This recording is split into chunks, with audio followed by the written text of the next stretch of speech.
साथी प्रभु पूजन करो प्रभु साथी तुम्हारी आरती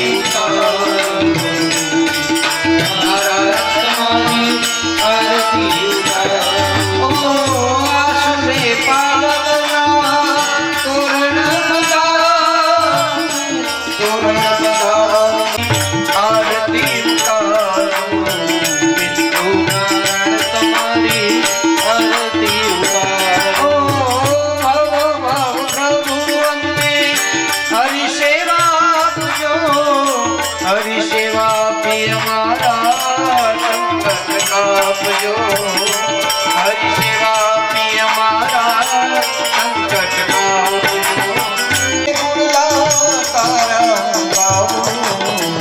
पितृ नारायण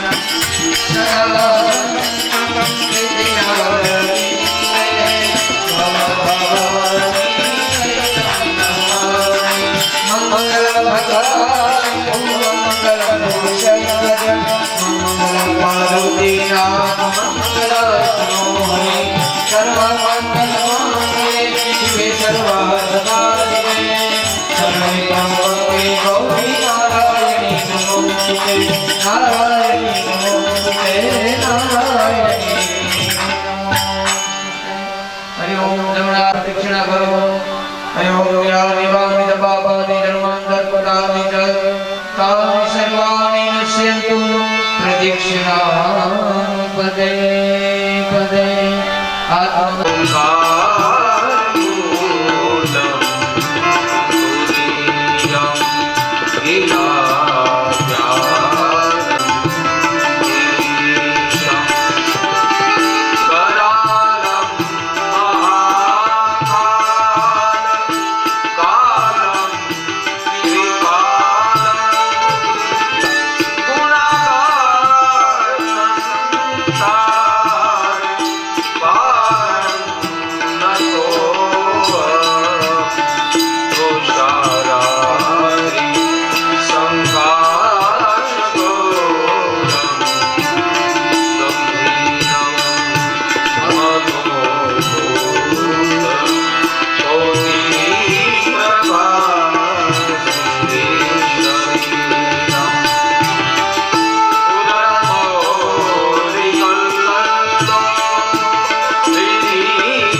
शंभो प्रसीदति नमोस्तुते व्यास विशाल बुद्धे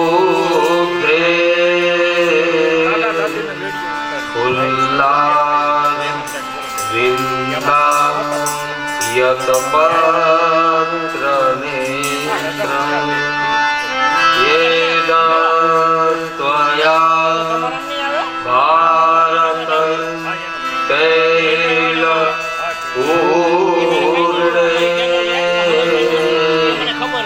प्रज्वालितो मयं प्रदीपः बोलिए वेदव्यास भगवान की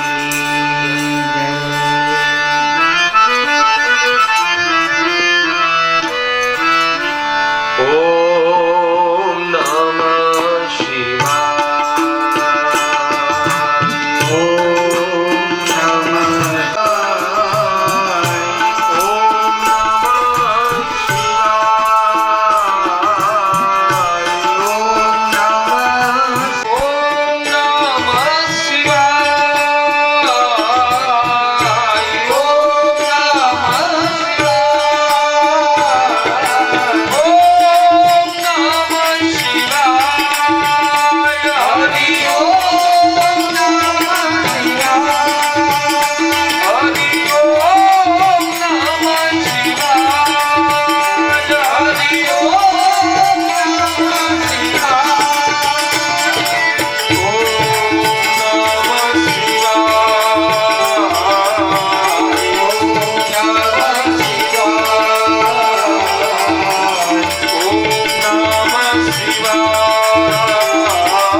નાગ દેવતાની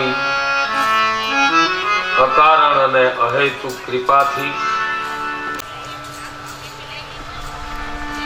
સૌ વડીલો વિવિધ ક્ષેત્રના સૌ આગેવાનો નામને સ્વીકારશો। એવી હૃદયની અભિલાષા રાખો.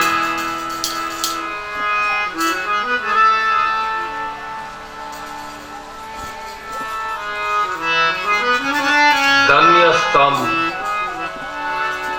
પરમેશાન તત્સમ્મોઘ ન કોચન્ય સ્ત્રી લોકેસ્મિન મહાયોગી મહાપ્રભુ. કાલની કથાનું અનુસંધાન લઉં.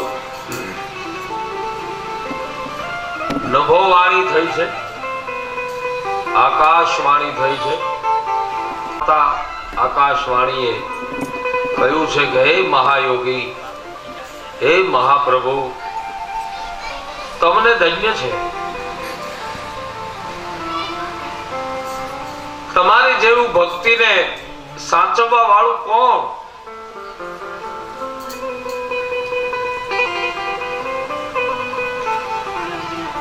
તમારી જેવો પ્રતિજ્ઞા પાળવા વાળો, ભક્તિ કરવા વાળો બીજો કોણ? એમ કહે અને ભગવાન મહાદેવની પ્રાર્થના કરી આકાશવાણીએ, નભોવાણીએ, બ્રહ્મવાણીએ. કાલની કથા જેને સાંભળી હશે અને ખ્યાલ હશે, નહીં સાંભળી હોય તો એનું થોડું અનુસંધાન આપને આપી દઉં કે શિવ અને સતી એ બંને દંડકારણ્યમાં નીકળ્યા અને ત્યાં ભગવાન રામને સીતાજીના વિયોગમાં રડતા જોયા. એટલે શિવને ખબર છે આ ભગવાન રામ એ પરબ્રહ્મ છે, પરમાત્માનો અવતાર છે. સોઈ રામ વ્યાપક બ્રહ્મ ભુવન નિકાય પતિમાયા ધની અવતરે હું અપને ભગત હિત. પોતાના ભક્તોના હિત માટે જેને અવતાર ધારણ કર્યો છે એવા આ પરાત્પર બ્રહ્મ રામ સચ્ચિદાનંદ દિનેશા એ પરાત્પર બ્રહ્મ છે, જેને આગમ અને નિગમ એટલે કે વેદ અને પુરાણો જેને નેતિ નેતિ કહીને પોકારે છે, જેના ગુણનો કોઈ પાર ન આવે એવા રામ. એને જોઈ અને ભગવાન શિવજીએ પ્રણામ કર્યા, પણ સતીએ પ્રણામ ન કર્યા. સતીને થયું કે જે સાક્ષાત બ્રહ્મ હોય એ બ્રહ્મને ખબર ન હોય કે એમની પત્ની સીતાજીનું અપહરણ કોણ કરી ગયું. એને જરા જરામાં, અણુ અણુમાં બ્રહ્મ વ્યાપ્ત છે. જો એ ખરેખર બ્રહ્મ જ હોય તો બ્રહ્મની વ્યાખ્યા તો એ છે કે એ સર્વત્ર વ્યાપ્ત છે અને બધી જગ્યાએ સમાન રૂપે વ્યાપ્ત છે, અણુ અણુમાં વ્યાપ્ત છે. જેટલો મૂર્ખમાં બ્રહ્મ છે એટલો જ વિદ્વાનમાં છે, જેટલો કીડીમાં પરમાત્મા વિરાજે છે. આ ભાઈ બેન તો ધીમો કરી નાખો, સાવ ધીમો કરી નાખો એનો અવાજ. જેટલો કીડીમાં પરમાત્મા છે એટલો જ હાથીમાં છે, રજે રજમાં પરમાત્મા છે. તો એ પરબ્રહ્મ પરમાત્મા હોય તો સતીએ શિવને સામે પ્રશ્ન કર્યો. એને ખબર ન હોય કે એની પત્નીનું અપહરણ કોણ કરી ગયું. જો એ ખરેખર બ્રહ્મ જ હોય તો ત્યારે ભગવાન શિવજી એમની પત્નીને સમજાવે છે કે દેવી, એ ખરેખર બ્રહ્મ છે, તમે મારી વાત માનો. મુનિ ધીર જોગી સિદ્ધ સંતત વિમલ મન જેહિ ત્યાવહી. મોટા મોટા મહાન મુનિઓ 10 પ્રકારના વાયુઓને બ્રહ્મરંધમાં બાંધીને જેનું ધ્યાન ધરે છે અને કહીને તિ નિગમ પુરાણ આગમ જાસુ કીર્તિ ગાવહી. આગમ નિગમ અને પુરાણ જેની કીર્તિ ગાય છે એ જ રામ, સોઈ રામ વ્યાપક બ્રહ્મ ભુવન નિકાય પતિ માયા ધની. પણ દેવી સમજો તમે, અવતરે હું અપને ભગત હિત. પોતાના ભક્તોનું હિત કરવા માટે પરમાત્માએ અવતાર ધારણ કર્યો છે. એટલે આ બધી એની લીલા છે. એવું કયું પણ કથા સાંભળી નહીં ને ક્યારેય સતીએ. એટલે આ લીલા ક્ષેત્ર એના મનમાં બેસવું નહીં. ભક્તિ બે પ્રકારની છે મારા વાલા, એક સગુણ ભક્તિ અને એક નિર્ગુણ ભક્તિ. દાસી જીવન જે ભક્તિ કરે છે, સ્ત્રીનો વેશ ધારણ કરી અને પોતે એમ કહે છે કે હું તો પરમાત્માની ગોપી છું, પરમાત્મા મારો ધણી છે, હું એની પત્ની છું, એની પ્રિયતમા છું. દાસી જીવન ભોગાવદર થઈ અહીંયા ગોંડલની બાજુમાં પોતે સ્ત્રીના વેશમાં જ રહેતા, કાયમ સાડી પહેરે, આંખમાં કાજળ આંજે, ગજરો માથા ઉપર નાખે, લાલી કરે અને બધાય સુહાગણના બધાય ઘરેણાઓ પહેરે અને હાથમાં એક તારો લઈને ભગવાનને ભજે ને એમ ભજે કે તું મારો ધણી છો અને હું તારી ઘરવાળી છું. લ્યો ને, હાવ હાદી ભાષામાં. આનું નામ છે સગુણ ભક્તિ. પરમાત્મા મારો, જેમ ગોપિકાઓ કહે છે કે હે કૃષ્ણ, અમે અમારા ઘરવાળાને, અમારા ધણીને, અમારા કંતને મૂકી અને તારી પાસે આવ્યા છીએ. મીરા કહે કે રાણો ભલે મારો ઘરવાળો હતો, પણ મારા માટે તો મેરે તો गिरधर गोपाल अब दूसरो न कोई.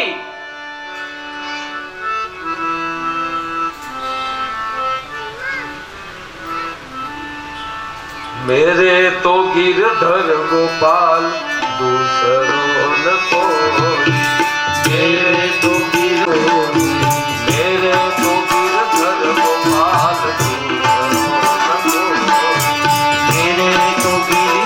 गोपाल अब तो बात फैल गई जाने सब कोई. अब तो बात फैल गई जाने सब कोई. अब तो बात फैल गई जाने सब कोई. हार्दिक बापू पधारो. हर मेरे तो गिरधर गोपाल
સગુણ ભક્તિ.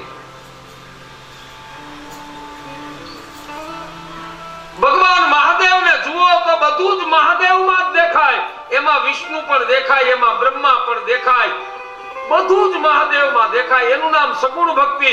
અને જરાજરામાં માનવ માત્રને જુઓ અને બધામાં તમને મહાદેવ દેખાય, એનું નામ નિર્ગુણ ભક્તિ.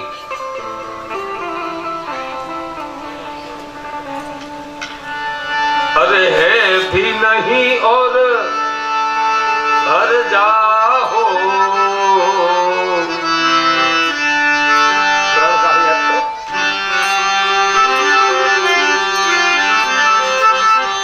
है भी नहीं और ये हर जाहो.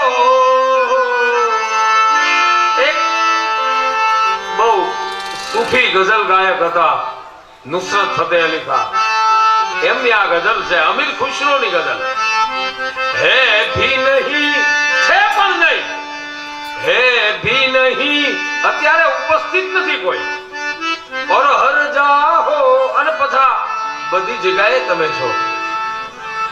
અરે હે ભી નહીં ઓર હર જાહો.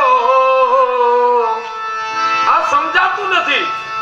સૂફી કહે છે એ तुम एक गोरख धंधा, ओ तुम एक गोरख धंधा.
દેખાવા મને ત્યારે તમે નિર્ગુણ ભક્તિમાં પહોંચ્યા. કબીરનો દુહો વાંચી જાઓ પછી એમ કહો કે અમને પથ્થરમાં પરમાત્મા દેખાય, અમને બધે જ પરમાત્મા દેખાય. એ કબીરની સ્થિતિ હતી મારા વાલા, અને તમે કબીર નથી, તું કાદવમાં પડેલો છો. હજી તારું મન બહુ બગડેલું છે અને તું સીધો નિર્ગુણ ભક્તિમાં જતો રહે છે. તો અણુ અણુમાં પરમાત્માને જુએ એનું નામ નિર્ગુણ ભક્તિ, અને પરમાત્મામાં બધાને જુએ એનું નામ છે સગુણ ભક્તિ. તો દેવી, તમે કથા સાંભળી નથી એટલે તમને ખ્યાલ નથી કે આ પરમ તત્વ કોણ છે. સોઈ રામ વ્યાપક બ્રહ્મ ભુવન નિકાય પતિ માયાધની. આ ત્રણેય ભુવનનો સ્વામી એવો રામ ભક્તોના હિત માટે અવતાર ધારણ કરીને આ ધરતી ઉપર આવ્યા છે. એ પરબ્રહ્મ છે. મારી વાત માનો, પણ દેવી માન્યા નહીં, સતી સમજ્યા નહીં. સાક્ષાત શિવે સમજાવ્યું પણ સતી માન્યા નહીં. એટલે કાલે મેં આપને બધાને વડીલોને કીધું હતું કે શિવ સમજાવે અને એના પતિ એમના પત્ની ન માને. સાક્ષાત શિવ એ સમજાવે ને એમના પત્ની ન માને તો આ શિવે બહુ ધોખો ન કરવો. એ સમજાવે ને કદાચ બેન ન માને તો આપણે આ કથાને જરાક યાદ રાખવી કે શંકરે સમજાવ્યા હતા પણ તો માન્યા નહીં. અને પછી રામની પરીક્ષા કરવા ગયા અને પરીક્ષા કરીને આવી અને પછી ભગવાન શિવની સામે સતી જૂઠું બોલ્યા. ભગવાને પોતાનું ધ્યાન લગાવીને જોયું છે અને કહ્યું છે કે ઓ જે સતી સાથે મારો ગ્રહસ્થાશ્રમ છે એ સતીએ જેને હું મારા ઈષ્ટદેવ માનું છું એવા ભગવાન રામ એમના જ પત્ની સીતાજીનો એને વેશ ધારણ કર્યો, તો હવે મારાથી એની સાથે ગ્રહસ્થાશ્રમમાં રહેવાશે નહીં. અને મનોમન એનો ત્યાગ કર્યો. અને જેવો સતીનો મનમાંથી ત્યાગ કર્યો છે આકાશવાણી થઈ. ધન્ય છે મહાદેવ, ધન્ય છે મહાયોગી. હે મહાપ્રભુ, તમારી જેવા ભક્તિને દીપાવવા વાળું, પ્રતિજ્ઞાને પાળવા વાળું આ જગતમાં કોણ છે? એમ નભોવાણી થઈને ધન્યવાદ આપ્યા. એટલે ભગવાન શિવજીને સતીએ પૂછ્યું કે આ આકાશવાણી થઈ, પુષ્પની વૃષ્ટિ થઈ, તમને બધા ધન્યવાદ આપે છે, તો તમે એવી કઈ પ્રકારની પ્રતિજ્ઞા લીધી મહારાજ કે તમને બધા ધન્યવાદ આપે છે? પણ આ તો શિવ છે ને, દયાળુ છે, કૃપાળુ છે, એટલે તો આપણે એને કરુણાનો અવતાર કહીએ છીએ.